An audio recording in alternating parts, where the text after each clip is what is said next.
That campaign you were most proud of? Hyundai Elantra Super Bowl. Was that the one with Ryan Reynolds? No, that was the one with Imagine Dragons. I don't know if you remember the song. I do. I didn't Yeah, know this one. Yeah. amazing. Yeah.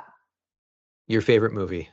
Oh, well, I'm like a Christmas fanatic. So I love the classics like Elf and Home Alone. I'm really super boring, but I love Christmas and I love to remember my childhood. So those are the ones. How do you not have Muppet Christmas Carol on there then?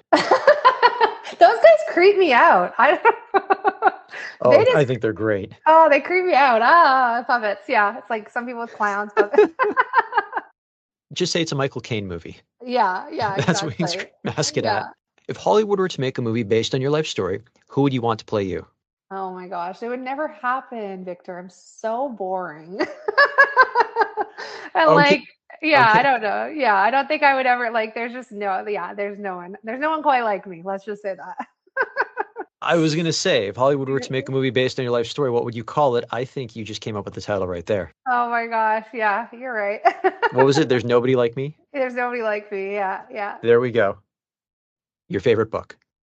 Yeah. So, well, right now I'm reading a ton of business books. Our CEO, Rob, sends us books, very frequently or sends recommendations. So I'm looking at my stack right here. I've got one, two, three, four, five, six, seven, eight that he's sent to me in the last couple of months. So right now I just finished Raising the Bar, which is the story of the Cliff Bar. The Art of Client Services. And we just did a workshop down in the US on Zingerman's, which is a super interesting organization based out of Ann Arbor, Detroit or Michigan, excuse me, and they have a whole set of business books. So really just diving into like the art of service, the art of forward thinking, the art of visioning, all of those things. So yeah, right now I'm in a full nerd out business book phase. Your favorite song. I just love like any old music from like the 90s. It's just so nostalgic for me. Like I see, things for me that stood out was like going to Coldplay concerts. So some of the Coldplay music was really, really cool for me. And right now I do love like the pop country and that. So, with Post Malone's now in the country scene with Morgan Wallen and that. So yeah, I just like music that makes you feel good. And you can groove to, you can work to, you can feel motivated, that kind of stuff. So, The best advice you have ever received. oh, I get a lot of advice, especially a woman that worked in the automotive industry. Everybody wanted to tell me that, something that I needed to do. It's like golfing. It's like when I go to a golf tournament, like everybody's still correcting me, but I have the woman's longest drive all the time. So I must be doing something right. But I think really for me right now, and just like, it's focused on the positive.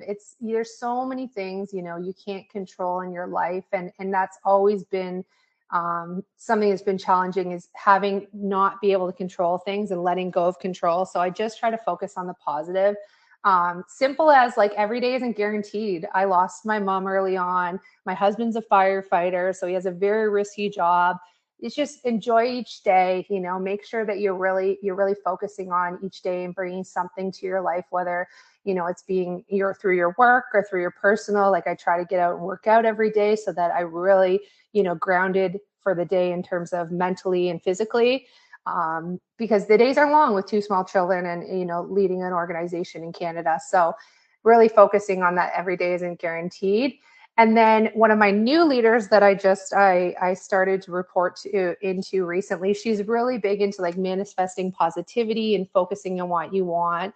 So there's a lot of, advice that comes through that. And if you manifest it and you think positive towards that and have an end goal, you'll get there. And I truly believe, like, I wouldn't have said this 10 years ago, but like I absolutely believe that is true, and that's why I took this challenge and in this new role of building out this, capabilities. And that is because I really see that we can move to that space that we want to be in. And it's going to positively impact the business, but as well my career and my fulfillment in my day-to-day job.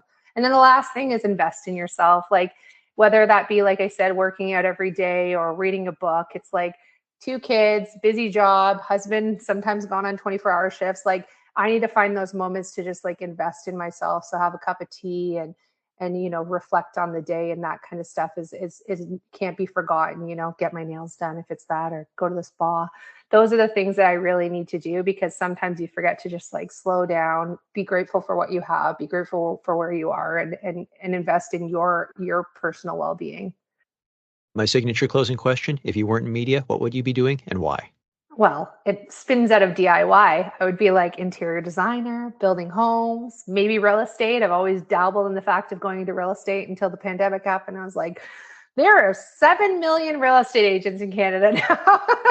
How would I ever do that? So I'll stick with what I'm good at right now, and I'll stay in this industry till, till the day it kicks me out. But yeah, I think I would probably be doing something in the sense of interior of homes, exterior, building, all that stuff, using my hands a bit more than just on a computer.